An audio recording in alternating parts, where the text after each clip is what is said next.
রহস্যময় সেই রাত যখন কুরআন প্রথমবার পৃথিবীর কাছে এলো, চারপাশ তখন নীরব ছিল। রাতের আকাশ রহস্যময় আলোয় আলোকিত হয়েছিল।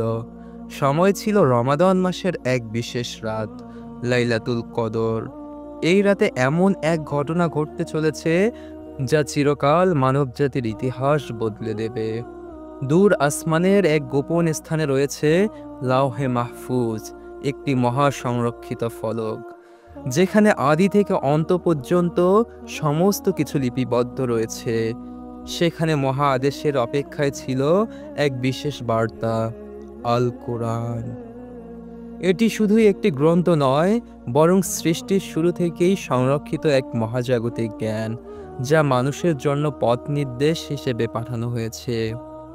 হঠাৎ করেই এক মহাজাগতিক আলো নেমে এলো। ফেরেশতারা ব্যস্ত হয়ে উঠলেন। তারা অনুভব করলেন এক মহাশক্তিশালী নির্দেশ এসেছে। আল্লাহর আদেশে সম্পূর্ণ কুরআন লাওহে মাহফুজ থেকে প্রথম আসমানে অবস্থিত বাইতুল ইজ্জাহতে স্থানান্তরিত হলো। কিভাবে এটি ঘটল? কিভাবে এত বিশাল এক জ্ঞান একসঙ্গে পৃথিবীর কাছাকাছি চলে এলো? এটি ছিল এক অলৌকিক ঘটনা।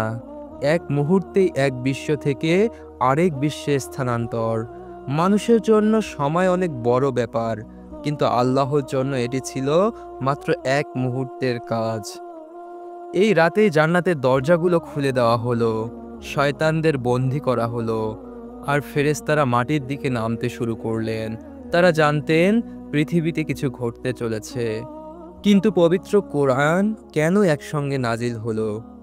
এটি মানবজাতির জন্য এক বিশেষ বার্তা ছিল, একটি পূর্ণাঙ্গ জীবন বিধান, যা কেবল মুহাম্মদুর রাসূলুল্লাহ সাল্লাল্লাহু আলাইহি ওয়াসাল্লামের যুগের জন্য নয়, বরং অনন্তকাল ধরে সব মানুষের জন্য। তাই এটি প্রথমে একসঙ্গে প্রথম আসমানে সংরক্ষিত করা হলো, যেন সময় মতো ধাপে ধাপে তা পৃথিবীতে নাজিল করা যায়। এরপর শুরু হলো দ্বিতীয় ধাপ।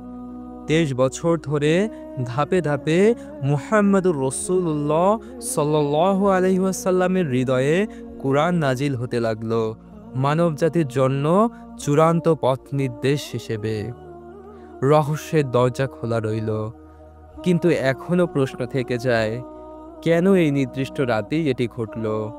কিভাবে একটি মহাজাগতিক জ্ঞান সংরক্ষিত রইল অথচ কখনো পরিবর্তন হলো না?